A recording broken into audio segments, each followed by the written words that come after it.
শেখ হাসিনা হাজির না হলে বিধি অনুযায়ী ব্যবস্থা, বলছেন দুদক। আগে বিচার সংস্কার, তারপর নির্বাচন, বলছেন হাসনাত আব্দুল্লাহ। জানাবো তত্ত্বাবধায়ক সরকারের তত্ত্বাবধান হবে কিভাবে,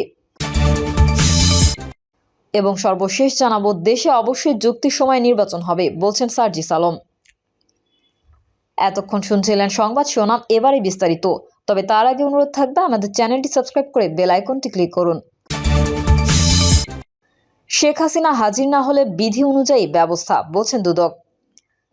সাবেক প্রধানমন্ত্রী শেখ হাসিনা সহ দলের অন্যান্য সদস্যদের দুর্নীতির অভিযোগ থেকে আত্মপক্ষ সমর্থনের সুযোগ দিতে তলব করবে দুর্নীতি দমন কমিশন। তারা হাজির না হলে বিধি মোতাবেক আইনানুগত ব্যবস্থা নেওয়া হবে বলে জানিয়েছেন দুদকের মহাপরিচালক আক্তার হোসেন। আক্তার হোসেন বলেন, দুর্নীতির অভিযোগ ওঠার কারণে শেখ হাসিনা সহ তার দলের অন্যদের আত্মপক্ষ সমর্থনের জন্য তলব করা হবে। তা না মানা হলে আইন অনুযায়ী ব্যবস্থা নেওয়া হবে। আগে বিচার সংস্কার, তারপর নির্বাচন, বলছেন হাসনাত আব্দুল্লাহ। বিচার ও সংস্কার করার পর নির্বাচন দেওয়ার দাবি জানিয়েছেন বৈষম্য বিরোধী ছাত্র আন্দোলনের কেন্দ্রীয় কমিটির আহ্বায়ক হাসনাত আব্দুল্লাহ। তিনি বলেন, বাংলাদেশে অবশ্যই একটি যৌক্তিক সময় নির্বাচন হবে, তবে তার আগে খুনি হাসিনার বিচার ও এই দেশের সিস্টেমগুলো সংস্কার করতে হবে। হাসনাত আব্দুল্লাহ বলেন, গত ১.৫ দশক ধরে খুনি হাসিনা আমাদের দেশের রাজনৈতিক কাঠামো ভেঙে দিয়েছেন, দেশটাকে নেতৃত্ব শূন্যতার মধ্যে ফেলে দিয়েছেন। আমাদের পূর্বতন যে রাজনৈতিক নেতৃত্ব রয়েছে তাদের বিভাজনের কারণে ফ্যাসিবাদের বিরুদ্ধে কোনো আন্দোলন গড়ে তুলতে পারেননি, তারা ব্যর্থ হয়েছেন। তারা যেখানে ব্যর্থ হয়েছেন ঠিক সেই জায়গাতে আমাদের তরুণ প্রজন্মকে হাল ধরতে হয়েছে। তিনি আরো বলেন, এদেশের মানুষের জীবনের দিকে আর যদি কোনো শকুন দৃষ্টি দেয় তাহলে তার চোখ উপড়ে ফেলবো, হোক সে দেশের ভেতরের শক্তি অথবা বাইরের শক্তি। আমরা আমাদের শহীদ ভাইদের হত্যার বিচার চাই। শেখ হাসিনা দেশে আসবেন, তবে তিনি দেশে এসে সরাসরি বিচারের কাঠগড়ায় দাঁড়াবেন, এই কাঠগড়া থেকে ফাঁসি মঞ্চেও দাঁড়াবেন। দেশের পররাষ্ট্রনীতি প্রসঙ্গ টেনে হাসনাত আব্দুল্লাহ বলেন, বাংলাদেশ আর কোনো নতজানু পররাষ্ট্রনীতিতে বিশ্বাস করে না। আমরা চোখে চোখ রেখে আমাদের পররাষ্ট্রনীতি ঠিক করব। পৃথিবীর কোনো শক্তি যদি আমাদের পররাষ্ট্রনীতি নির্ধারণের চেষ্টা করে তাহলে সেই পররাষ্ট্রনীতি ছুঁড়ে ফেলব। তিনি বলেন, ৬ আগস্টের পর আজ পর্যন্ত কোনো দৃশ্যমান বিচার আমরা দেখতে পাইনি। ২০০৯ সালের পিলখানা হত্যাকাণ্ডের বিচার হয় নাই। ২০১৪ সালের শাপলা চত্বরের হত্যাকাণ্ডের বিচার হয় নাই। ২০১৪, ২০১৮ এবং ২৪ সালে যেভাবে নির্বাচনে কারচুপি হয়েছে সেগুলোর এখন পর্যন্ত কোনো বিচার হয় নাই। তিনি অন্তর্বর্তী সরকারের উদ্দেশ্যে বলেন, যদি এই সরকার আমাদের কাজকে অন্তর্ভুক্ত করতে চায় তাহলে অবশ্যই বিচারগুলোকে সম্পূর্ণ করতে হবে। হাসনাত আব্দুল্লাহ আরও বলেন, এখনো ষড়যন্ত্র চলছে। আমরা দেখি বিদ্রোহ করা হয়, সচিবালয়ে আগুন লাগানো হয়। আপনাদের বলি, রিয়েলিটি মাইনা নেন। ছাত্র সমাজ যতদিন জেগে আছে ততদিন এই খুনি শেখ হাসিনা বাংলাদেশে ফিরে আসতে পারবে না। তত্ত্বাবধায়ক সরকার তত্ত্বাবধান হবে কিভাবে? বাংলাদেশে ফিরে আসছে তত্ত্বাবধায়ক সরকার ব্যবস্থা। নির্বাচন ব্যবস্থা সংস্কারের জন্য গত সেপ্টেম্বরে ডক্টর বদিউল আলম মজুমদারের নেতৃত্বে কমিশন ঘোষিত এবং অক্টোবরের প্রথম সপ্তাহে অন্য সদস্যদের মনোনয়ন সম্পন্ন হয়েছিল। কমিশন জানুয়ারির মাঝামাঝি তাদের প্রতিবেদন প্রধান উপদেষ্টার কাছে পেশ করবে বলে সংবাদ মাধ্যমে জানাচ্ছে।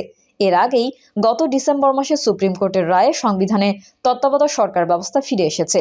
সুতরাং আগামী নির্বাচন আবারও তত্ত্বাবধায়ক সরকার ব্যবস্থার অধীনে অনুষ্ঠিত হচ্ছে ধরে নেওয়া যায়।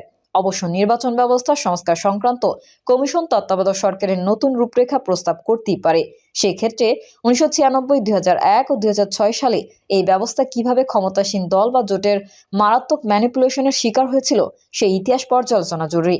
২০০৭ সালে 1-11 তত্ত্বাবধায়ক সরকার যেভাবে ২ বছর ক্ষমতা দীর্ঘায়িত করেছিল সেটাও পর্যালোচনার বাইরে থাকতে পারে না। ১৯৯৬ সালে বিচারপতি হাবিবুর রহমানের নেতৃত্বাধীন তত্ত্বাবধায়ক সরকারের মেয়াদে দেখা গিয়েছিল সাংবিধানিকভাবেই রাষ্ট্রপতিকে অসীম ক্ষমতার অধিকারী করে ফেলা হয়েছে। এর মারাত্মক কুফল জাতিকে চরম বিপদে ফেলেছিল অন্তত দুবার। প্রথম ঘটনায় ২ জন জ্যেষ্ঠ সেনা কর্মকর্তাকে বাধ্যতামূলক অবসর দেওয়া নিয়ে রাষ্ট্রপতি আব্দুর রহমান বিশ্বাস ও সেনাবাহিনী প্রধান আবু সালেহ মোহাম্মদ নাসিমের মধ্যে বিরোধ এবং বিদ্রোহের আশঙ্কা দেখা দেয়। জাতির সৌভাগ্যক্রমে বিচারপতি হাবিবুর রহমান প্রজ্ঞা ও বিচক্ষণতার মাধ্যমে ওই বিস্ফোরণ পরিস্থিতি সামাল দিতে সক্ষম হয়েছিলেন।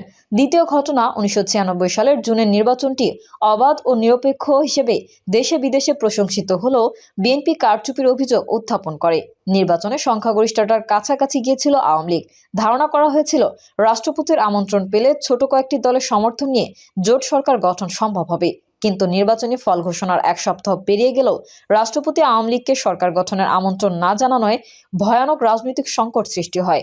কয়েকজন বিদেশি রাষ্ট্রদূতের সহায়তায় উপদেষ্টা পরিষদের কয়েকজন সদস্য সংকটটি শেষ পর্যন্ত কাটিয়ে উঠতে সক্ষম হয়েছিলেন। 2001 সালের ফেব্রুয়ারি মাসে হজব্রত পালন করতে গিয়ে মদিনা নগরীতে অবস্থানকালে তদানীন্তন প্রধানমন্ত্রী শেখ হাসিনা মেয়াদ পূর্তির 6 মাস আগেই মার্চ মাসে নির্বাচনের ঘোষণা দিয়ে বসেন।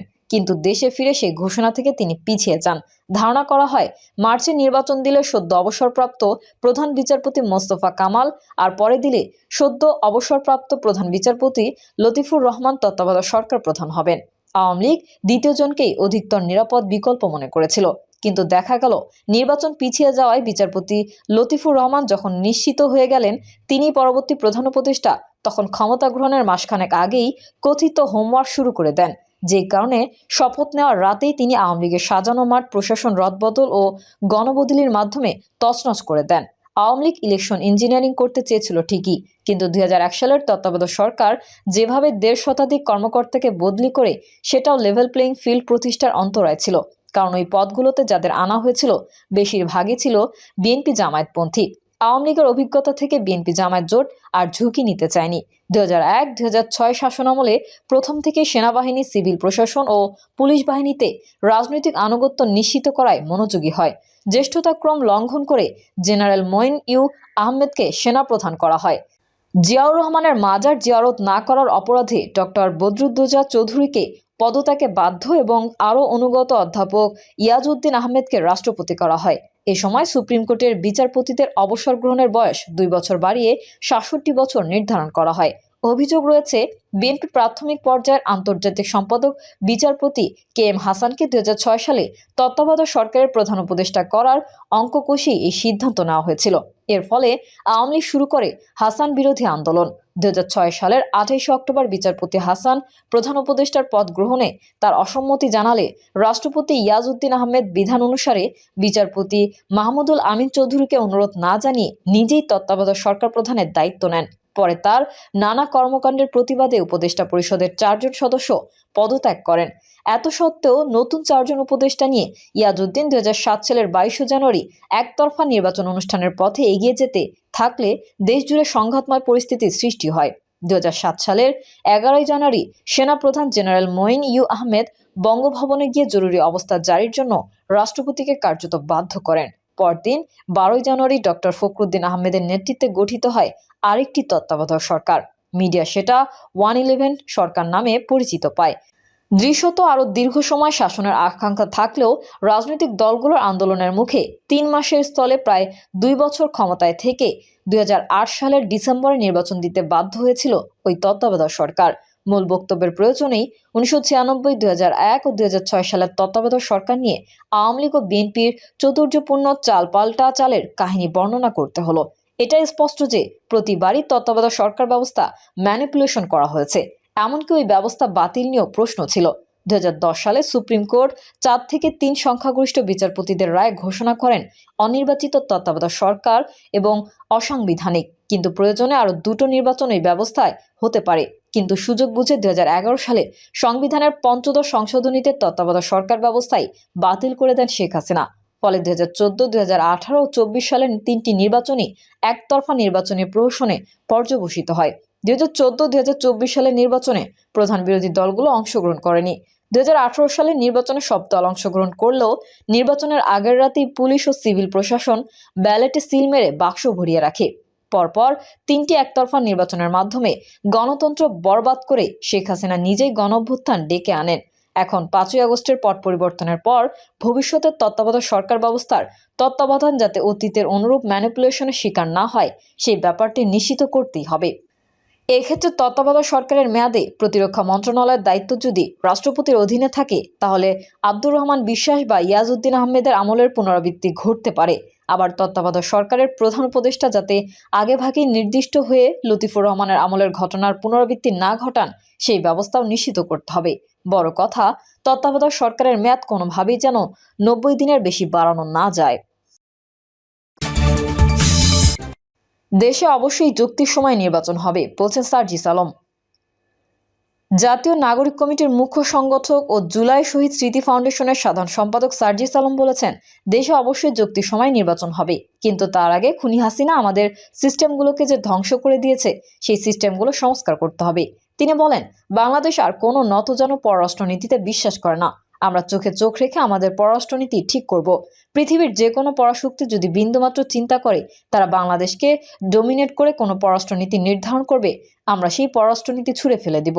সার্জিস আলম বলেন, আমরা জুলাইয়ের ঘোষণাপত্রের কথা বলেছি। আপনারা রক্ত দিয়ে, জীবন দিয়ে এই অভ্যুত্থানকে সফল করেছেন। এই অভ্যুত্থান সংবিধানের গুরুত্বপূর্ণ জায়গায় স্বীকৃত থাকতে হবে। এই অভ্যুত্থানের স্বীকৃতি সংবিধানের লিপিবদ্ধ থাকতে হবে। 2024-এ যারা জীবন দিয়েছে, আমার শহীদ ভাইরা যারা রক্ত দিয়েছেন, আমাদের আহত যোদ্ধারা, তাদের স্বীকৃতি ও ঘোষণাপত্রে থাকতে হবে। যে প্ল্যাটফর্মকে সামনে রেখে ফ্যাসিস্ট বিরোধী আন্দোলনে পুরো বাংলাদেশ ঐক্যবদ্ধ হয়েছিল, সেই বৈষম্য বিরোধী ছাত্র আন্দোলনের নাম ওই ঘোষণাপত্রে স্বর্ণাক্ষরে লেখা থাকতে হবে। প্রিয় দর্শক, এই ছিল এখনকার সর্বশেষ সংবাদ। আপডেট ও সংবাদ পেতে চ্যানেলটি সাবস্ক্রাইব করে বেল আইকনটি ক্লিক করুন। কমেন্টে আপনার মতামত জানিয়ে আমাদের সাথেই থাকুন। ধন্যবাদ সবাইকে। আল্লাহ হাফেজ।